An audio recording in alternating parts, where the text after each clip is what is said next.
여러분 안녕하십니까? 네. 귀한 안식일에 참여하신 우리 모두 환영합니다.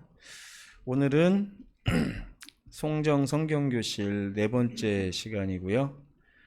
영원하신 성령 하나님에 대해서 배우겠습니다. 고린도전서 2장 10절에 있는 말씀을 함께 읽겠습니다. 고린도전서 2장 10절 시작. 오직 하나님이 성령으로 이것을 우리에게 보이셨으니 성령은 모든 것 곧 하나님의 깊은 것까지도 통달하시느니라. 아멘.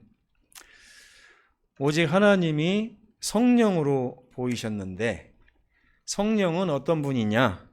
성령은 하나님의 깊은 것까지도 다 아시는 분이다. 이렇게 말씀을 하셨어요. 여러분, 하나님의 깊은 곳을 아십니까? 우리는 모르죠? 우리가 사람 속도 잘 모른다고 그랬어요. 열길 물속은 알지만 한길 사람 속도 모르는 사람인데 성령께서는 하나님의 깊은 것까지 아시는 분이라 그랬어요. 어떻게 성령께서는 하나님에 대해서 모르시는 게 없을까요? 그 이유는 성령도 하나님이시기 때문에 그렇습니다. 개념 요약을 한번 읽어보겠습니다. 영원하신 성령 하나님은 창조, 성육신, 구속사업에 있어서 성부와 성자로 더불어 활동하셨다. 그분은 성경 기자들에게 영감을 주셨고요. 그분은 그리스도의 생애에 능력을 충만하게 하셨습니다. 그분은 인간들을 이끄시고 죄를 깨닫게 하시며 이에 반응하는 사람들을 새롭게 하시고 하나님의 형상으로 변화시키십니다. 다시요. 인간들을 이끄시고 죄를 깨닫게 하시며 반응하는 사람들을 새롭게 하시고 하나님의 형상으로 변화시키신답니다. 하나님의 자녀들과 항상 함께 하시도록 성부와 성자에 의해 파송되신 그분은 영적 은사들을 교회에 부여하시며 교회에 능력을 베풀어 주셔서 그리스도를 증거하도록 하시고 성경과 조화를 이루어 교회를 모든 진리 가운데로 인도하시는 분이십니다. 이게 우리 재림교회 학자들이 성경을 연구한 후에 성령이 이런 분이구나 하고 찾아낸 성령에 대한 개념의 요약이라고 할 수가 있겠습니다. 성경은요, 하나님과 동등하신 분으로 우리 성령을 소개하고 있습니다. 여기 우리가 잘 아는 침례 받으신 분들은 다 이 말씀 가지고 침례를 받으셨을 거예요. 마태복음 28장 19절 함께 읽어볼까요? 시작. 아버지와 아들과 성령의 이름으로 침례를 베풀고. 아마 영어를 배우시는 분들은 달걀이 2개 있으면 뭐라고 그래요? 달걀 하나를 영어로 뭐라고 합니까? 에그라고 하죠. 에그. 그렇죠? 달걀이 2개 있으면 뭐라고 그래요? 영어로. 에그라고 합니까? 아니면 X라고 합니까? S를 붙이죠. 이제 이게 수에 대한 개념이 영어에는 아주 두드러지게 나타나는데 이것이 사실은 헬라어에서 영향을 받은 것입니다. 그러다 보니까 헬라어는 영어와 마찬가지로 모든 것을 숫자로 나타냅니다. 그래서 1개가 있을 때와 2개가 있을 때 말하는 단어가 달라지게 돼 있어요. 이거는 아주 정확합니다. 그래서 우리는 여러분 이게 뭐예요? 이게 뭡니까? 마이크죠? 요거는 뭡니까? 이거를 우리가 마이크들이라고 합니까? 그냥 마이크라고 합니까? 우리는 그냥 마이크라고 그래요. 그죠? 근데 영어는 달라요. 영어는 이거는 마이크고 이거는 마이크입니다. 그죠? 이게 왜 그러냐면 숫자가 하나인가 2개인가를 나타내는 굉장히 중요한 단서가 되는데 여기 보면요. 헬라어로 아버지와 아들과 성령의 이름 그러면 이름이 몇 개여야 돼요? 원래는 3개여야 되죠? 그러면 여기 이름이라고 하는 단어에다가 s를 붙여야 돼요? 안 붙여야 돼요? 헬라어에서 당연히 붙여야 돼요. 그렇죠? 그런데 헬라어 원문에 보면 아버지와 아들과 성령의 이름 그러면서 이름에 s가 없어요. 그러면 이게 무슨 뜻이 되는 거예요? 저절로? 아버지의 하나님과 아들 하나님과 성령 하나님의 이름이 몇 개라는 뜻이에요? 3개가 아니라 1개라는 뜻이에요. 그러니까 이 3분이 하나의 이름을 공유해서 쓰고 있다는 거예요. 그래서 우리가 그 창세기에 보면 하나님이 우리를 창조하실 때 우리의 형상을 따라 우리의 모양대로 이렇게 하잖아요. 그러니까 하나님이 가라사대, 이렇게 하나님은 한 분이잖아요. 그죠? 하나님이 가라사대 우리의 형상을 따라 우리의 모양대로 이렇게 말하니까 하나님이라고 하는 이름을 쓰는 3분이 있다는 걸 알 수가 있어요. 그러니까 아버지 하나님의 이름이 뭐냐면 여호와예요. 아들 하나님의 이름은 뭐예요? 여호와예요. 성령 하나님의 이름은 뭐예요? 여호와인 거예요. 이 3분이 다 똑같이 여호와이신 것입니다. 이 3분은 항상 같이 활동을 하시고요. 능력도 똑같으신 분이고 또 지혜도 똑같으신 분이고 품성도 같으신 분이에요. 우리가 살다 보면 부부지간에도 저 사람이 계산을 잘하면 저는 뭐 계산을 잘 못하고 제가 노래를 잘하면 저 사람은 노래를 더 못하고 막 이렇게 차이점이 생기잖아요. 근데 하나님은 능력이나 품성이나 지혜나 이 모든 것에 있어서 동등하신 분이에요. 차이를 둘 수 없을 만큼 똑같으신 분이다. 그렇기 때문에 한 분처럼 여겨지는 것입니다. 창조도 3분이 같이 하셨어요. 성육신도 같이 하시고 그러면 우리의 구원에 관한 일도 같이 하실까요? 안 하실까요? 구원에 관한 일도 3분은 같이 하시는 것입니다. 그래서 고린도후서 13장 13절에 보면 사도 바울은 우리에게 이렇게 이제 뭐라고 하냐면 축복을 했습니다. 어떻게 축복했냐면 주 예수 그리스도의 은혜와 하나님의 사랑과 성령의 교통하심이 너희 무리와 함께 있을지어다. 이렇게 말씀하셨어요. 그러면 은혜는 예수님만 갖고 계실까요? 아니면 하나님도 은혜가 있고 성령도 은혜가 있으실까요? 네. 그렇죠? 그러면 사랑은 예수님은 없고 하나님 아버지 하나님만 사랑이 있으신가요? 아니죠. 그러니까 주 예수 그리스도의 은혜와 사랑과 교통하심, 또 아버지 하나님의 은혜와 사랑과 교통하심, 그리고 성령 하나님의 은혜와 사랑과 교통하심이 우리 모두에게 있으면 좋겠다, 이런 말씀을 하고 있는 거예요.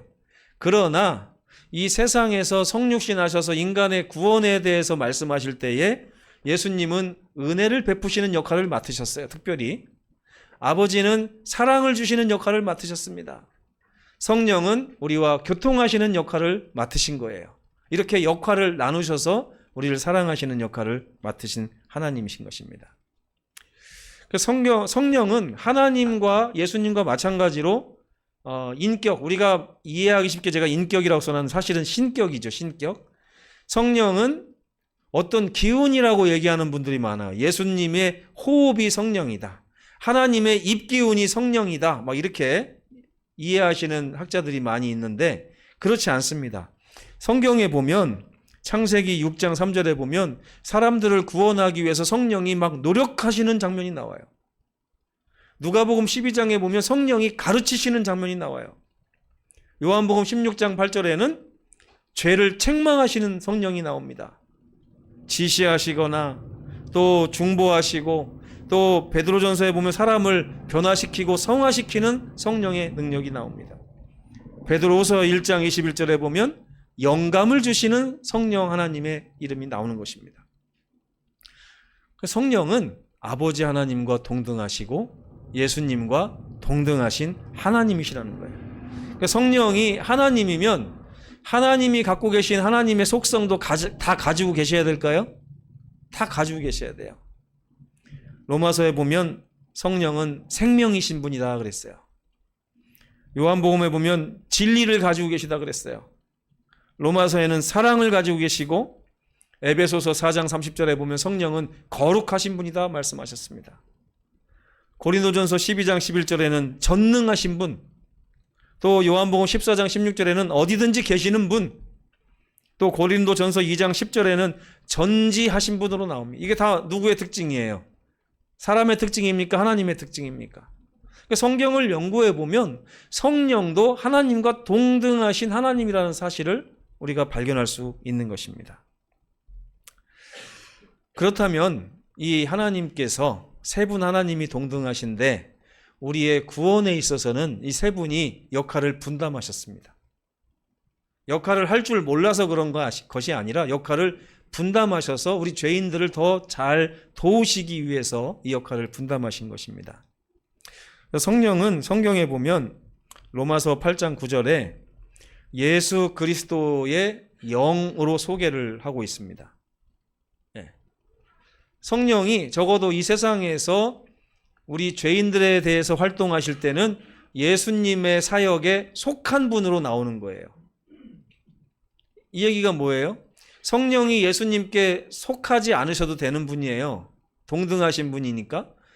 예수님도 아버지 하나님께 속하지 않으셔도 되는 분입니다. 그러나 빌립보서 2장에 보면 예수께서 동등됨을 취할 것으로 여기지 아니하시고 자기를 낮추셔서 아버지 하나님에게 속하신 분으로 세상에 하나님의 아들로 오셨다는 걸 우리가 성경을 통해서 알 수 있어요. 근데 성령은요? 성령은 오히려 더 낮추셔서 예수님에게 속하신 분으로 우리에게 나타나십니다. 이해가 되세요? 원래는 아버지 하나님, 아들 하나님, 성령 하나님이 동등하시지만 이 세상에 오셨을 때는 예수께서는 하나님의 아들로 오셨고 성령께서는 아들이신 예수님의 속한 영으로 오신 거예요. 그러면 아들은 누구를 드러내기 위해서 오신 거예요? 아버지를 드러내기 오셨다고 분명히 말씀하셨죠. 그럼 성령은 누구를 드러내실까요? 예수님을 드러내서 왜 예수님을 드러내실까요? 이게 이유가 있습니다. 아들 하나님은 사람이 죄를 범한 이후에 아버지 하나님과의 관계가 틀어졌잖아요. 하나님을 무서운 분이다, 하나님이 심판자시다 이렇게 오해해가지고 하나님과 거리가 자꾸 멀어지니까 아들 하나님이 이런 분이라는 걸 보여주시기 위해서 세상에 오셔서 십자가를 지시고 하나님이 우리를 얼마나 사랑하시는지를 계속 보여주시는 역할을 하셨잖아요. 성령도 마찬가지예요. 성령은 우리의 마음을 주물르고 이끌어서 우리가 예수님밖에는 구원받을 길이 없으며 예수를 통하여 하나님의 나라에 들어갈 수 있기 때문에 계속해서 우리를 어디로 이끄시는 분이 성령이에요? 예수님께로 이끄시는 분이 성령이라는 것입니다. 여기 참 그래서 재미난 게 요한복음 14장 26절에 예수께서 이렇게 말씀하셨어요. 나도 너희를 돕기 위해서 온 보혜사지만 또 다른 보혜사이신 성령을 내가 너희에게 보내겠다. 이렇게 말씀하셨어요. 그러면서 어느 부분에 가보면 이 성령을 예수께서만 보내신 것이 아니라 아버지 하나님께서 성령을 보내셨다. 이렇게 말씀하시면서 아버지 하나님과 아들 하나님이 다 성령을 우리에게 선물로 보내셨다는 사실을 말씀하고 있습니다. 근데 성령께서 예수님의 사역을 어떻게 도우셨냐면 예수님께서 아이로 태어나실 수 있도록 그분을 성령으로 잉태하셨어요. 그렇죠?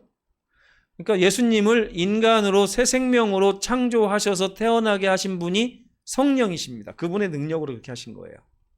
그리고 예수님이 침례받으실 때도 그분께서 역사를 하셨습니다. 그리고 그분은 성령에게 이끌려서 사역을 하셨고요. 그분이 일으킨 모든 기적은 다 누구의 능력을 힘입으신 거예요? 성령의 능력으로 그분이 모든 이적을 행하신 것입니다. 그리고 십자가에 예수께서 자기 자신을 드렸을 때도 성령을 통해서 자기 자신을 드렸다고 히브리서 9장에는 기록하고 있습니다. 그리고 로마서 8장 11절에는 예수께서 부활하신 것도 누구의 도우심이라고요? 성령의 능력을 통하여 부활하셨다. 가만히 보면 예수께서 태어나시면서 돌아가셨다가 다시 부활하실 때까지 그 모든 것을 주관하신 분이 누구라는 사실을 알 수 있습니까? 성령이심을 알 수 있어요. 그러면서 예수께서는 나중에 부활하셔서 오신 다음에 제자들에게 뭐라고 하셨냐면 내가 그랬던 것처럼 너희도 성령을 받으라 이렇게 말씀하셨어요. 이게 무슨 말일까요? 예수께서 왜 저와 여러분에게 성령을 받으라 하셨을까요? 우리가 하나님 나라에 잉태될 때도 성령이 그 일을 하신다는 거예요. 우리가 하나님 나라에 들어가기 위해서 침례를 받을 때도 성령이 그 일을 하신다는 거예요. 그리고 우리의 삶에서 우리가 하나님을 따라 예수님을 발자취를 따라서 갈 때도 성령이 우리 발자취를 이끄신다는 거예요. 그리고 우리의 삶에 기적이 일어날 때 성령이 그 일을 하신다는 거예요. 그리고 우리가 하나님께 헌신할 때 성령이 그것을 도우신다는 것입니다. 우리가 죽었다가 다시 부활할 때도 성령이 그 일을 하신다는 거예요. 우리가 주님 안에서 새롭게 태어나서 다시 살아나는 것도 성령이 그 일을 하신다는 것입니다. 그래서 요엘서 2장 28절에 보면 그분은 모든 육체에게 성령을 부어주실 것이다 라고 하나님께서 말씀하셨어요. 그러니까 예수님께서 우리에게 정말 주고 싶어 하시는 게 뭐라고요? 성령이시라고요. 왜? 예수님의 지상생애도 다 누구를 통해서 이루어졌으니까? 성령을 통해서 이루어지셨으니까. 예수님은 온전히 인성을 쓰고 오셨어요. 그렇기 때문에 인성만 가지고 그분의 이 사역이 완수할 수가 없습니다. 그렇다고 신성을 쓰시면 안 돼요. 온전히 우리를 대표하는 맏 형님이 되셔야 되기 때문에 예수님은 신성을 쓰실 수가 없는데 그분은 마치 인성만 가지고 사역하신 것이 아니라 수없이 많은 곳에서 신성을 쓰셨어요. 근데 그분에게 신성을 입혀주신 분이 바로 성령 하나님이셨다는 거예요. 예수님이 인성으로서 그 일을 하셨다면 저와 여러분도 그렇게 할 수 있다는 것입니다. 그래서 성경에 보면 자꾸만 우리에게 예수님의 발자취를 쫓으라 그랬는데 여러분 성령 없이 아무리 예수님 발자취를 따라가려고 해도 불가능해요. 예수님도 성령이 없으셨으면 그 사역을 할 수 없었을 것입니다. 이해가 되시죠? 그래서 예수님의 사역은 성령과 불로 침례를 주는 것이 예수님의 사역이라 그랬어요. 그러니까 예수님이 보실 때에 아무리 십자가를 지고 우리를 대속했다 할지라도 우리에게 성령을 씌우셔서 우리에게 성령으로 거듭나게 하지 않으시면 우리는 아무 능력도 없기 때문에 예수님의 사역이 맞춰질 수가 없어요. 예수님의 십자가 사역을 우리 삶에 적용하시고 우리 삶을 다시 거듭나게 해서 하늘의 백성을 삼으시는 모든 일 가운데는 성령의 사역이 숨어져 있는 것입니다. 그래서 죄인에게는 성령이 약속되어 있습니다. 고린도전서 3장 16절 한번 읽어볼까요? 시작. 너희는 너희가 하나님의 성전인 것과 하나님의 성령이 너희 안에 계시는 것을 알지 못하느냐. 보세요. 우리 마음이 하나님의 성전이래요. 그럼 하나님이 거하셔야 맞죠? 근데 우리 마음에 거하시는 분이 누구라고 거기 기록되어 있습니까? 하나님의 성령이라고 기록되어 있어요. 그러면 우리가 하나님의 전이 되려면 성령께서 하나님이셔야 돼요. 맞습니까? 예. 성령은 우리를 그리스도께로 인도하시는 역할을 하시고 또 그리스도께서 십자가에서 우리에게 주신 은혜를 우리에게 나타내시는 역할을 하십니다. 여러분이 성경을 읽거나 성경 공부를 하거나 설교를 들을 때 그 말씀으로 하여금 여러분의 마음에 싹이 트게 하고 여러분들의 마음에 그리스도를 발견하게 하시는 분은 성령이시라는 거예요. 그래서 히브리서 10장 29절에 보면 성령을 무슨 성령이라고 했냐면 은혜의 성령이라고 말했습니다. 우리가 하나님께 은혜 받으려면 은혜를 느끼려면 성령이 계셔야 된다는 거예요. 또한 성령은 진리이신 예수님을 자꾸 드러내심으로 우리를 진리 가운데로 이끄십니다. 그분은 각 개인이 그분을 영접할 수 있도록 하시는 예수 그리스도의 성령이라고 빌립보서 1장 19절에는 기록하고 있어요. 예수님은 하나님의 아들이었죠. 그죠? 왜? 하나님이 보내신 아들이니까. 성령은 예수 그리스도의 성령입니다. 예수께서 우리에게 주시는 선물이기 때문에 그렇습니다. 개인에게만 성령이 약속된 것이 아닙니다. 어디에게도 약속되어 있어요? 성령은 교회에게도 약속이 되어 있습니다. 교회의 머리는 예수님이라고 골로새서 1장 18절에 기록이 되어 있어요. 잘 아시죠? 그런데 성령은 교회의 머리이신 그리스도의 참된 대리자로서 교회의 활동을 주관하시는 분이십니다. 그래서 이 처음에 초대교회, 사도교회는 성령의 지도를 따라서 교회가 번창을 했어요. 예수님이 머리이신데 성경에 보면 자꾸 그들이 성령의 지도를 따라서 움직이는 걸 볼 수 있습니다. 이해가 되세요, 여러분? 그래서 사도행전 16장에 보면 마게도니아로 가기 싫어서 이쪽에서 전도하고 싶었던 바울을 성령께서 마게도니아로 이끄시는 장면을 볼 수 있습니다. 그러자 바울이 성령의 지배하에 자기 자신을 갖다가 내어 맡기는 장면을 볼 수 있습니다. 그리고 바울과 바나바가 구브로에 갔을 때도 성령이 충만하게 바울에게 임했다고 하는 그런 기록이 있어요. 성령이 충만하게 임했다고 하면 바울이 한 모든 일은 다 누가 하신 것이 되는 거예요? 성령께서 하신 일이 되는 것입니다. 그리고 예루살렘에서 회의가 있었을 때 이방인들을 어떻게 취급할 것인가 회의를 할 때 성령께서 개입하셔가지고 지도하시는 장면이 사도행전 15장에 나오고 있습니다. 성령은 교회를 이끄시는 분입니다. 그래서 우리 교회에도 누가 계셔야 돼요? 성령이 계셔야 되는 거예요. 그리고 또한 성령은 개인에게 은사를 베푸심으로 말미암아 그 은사들이 교회에 유익이 되도록 하시는 분이십니다.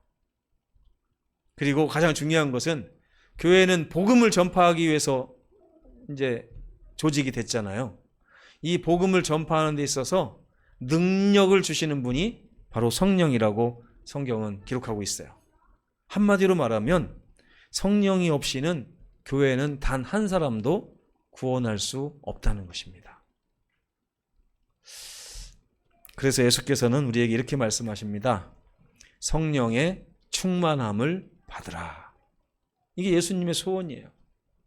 우리가 아무리 예수님을 믿는다 해도, 우리가 아무리 십자가를 받아들인다 해도 성령의 충만함을 받지 않으면 예수님이 걸어가신 그 길을 같이 걸어갈 수가 없게 되는 것입니다.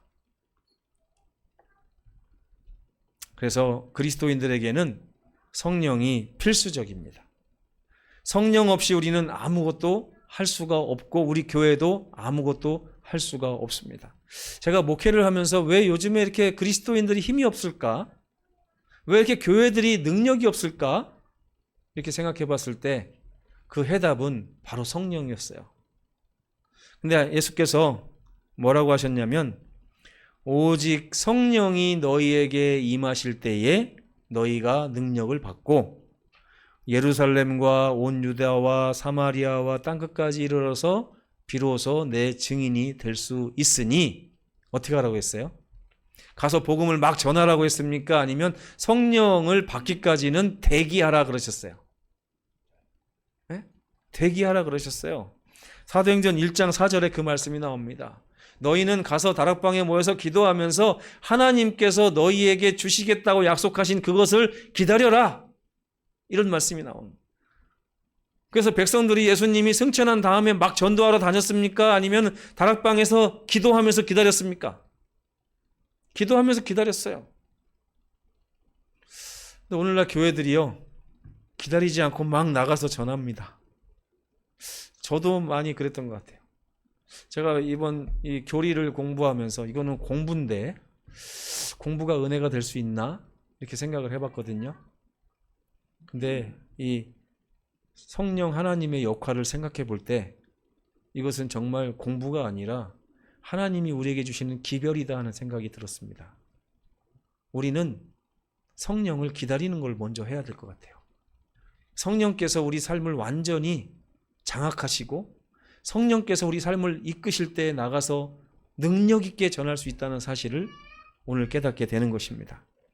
그러면서 성령을 받기 위해서 기다릴 뿐만 아니라 성령을 주시겠다고 하셨으니 그 약속을 믿고 성령을 부어 주시도록 간절히 구하라고 예수님께서 말씀을 하셨습니다.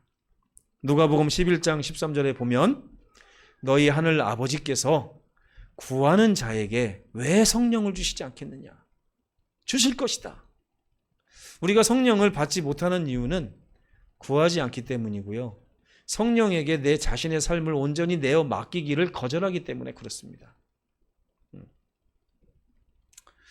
여러분, 운전을 아무리 잘하는 분이 옆에 타도요, 내가 운전을 하면 아무 소용이 없습니다. 맞습니까? 그렇죠? 제가 삶을 살면서 내가 내 삶의 운전대를 하나님께 또 성령께 온전히 내어 맡겼나? 아니면 필요할 때마다 옆에서 도와달라고 요청을 드렸나? 이런 생각을 해봤어요. 여러분은 어떠세요? 보니까 운전대는 못 드립니다. 조수석에는 탈 수 있는데 운전대는 제가 잡겠습니다. 혹시 사고 나려고 하면 좀 도와주십시오. 그러나 가고 싶은 데는 제 맘대로 가겠습니다. 이것이 우리들의 운전 습관인 것 같아요. 그렇죠? 하나님께서는 우리의 조수석에 태우려고 성령을 선물로 주신 게 아닙니다. 그분은 우리에게 조수석에 타라고 말씀하세요. 성령께서 너희의 삶을 온전히 이끄셔서 주관하시고 이끄실 테니 조수석에 타서 그분이 가는 그 길에서 함께 성령의 사역에 동참하라. 이것이 우리가 성령을 구하지 못하는 이유인 것 같아요. 성령을 구하다 보면 성령께 운전대를 뺏길 것 같으니까 성령을 안 구하는 것 같습니다. 여러분, 이 저녁에 성령의 충만함을 받기 위하여 성령을 기다리고 우리 삶에 성령을 주셨을 때 아버지, 제가 기꺼이 성령께 제 운전대를 내어드리겠습니다 하는 그런 마음의 결심과 기도가 있으시기를 간절히 바라면서 네 번째 강의 시간 마치겠습니다. 감사합니다.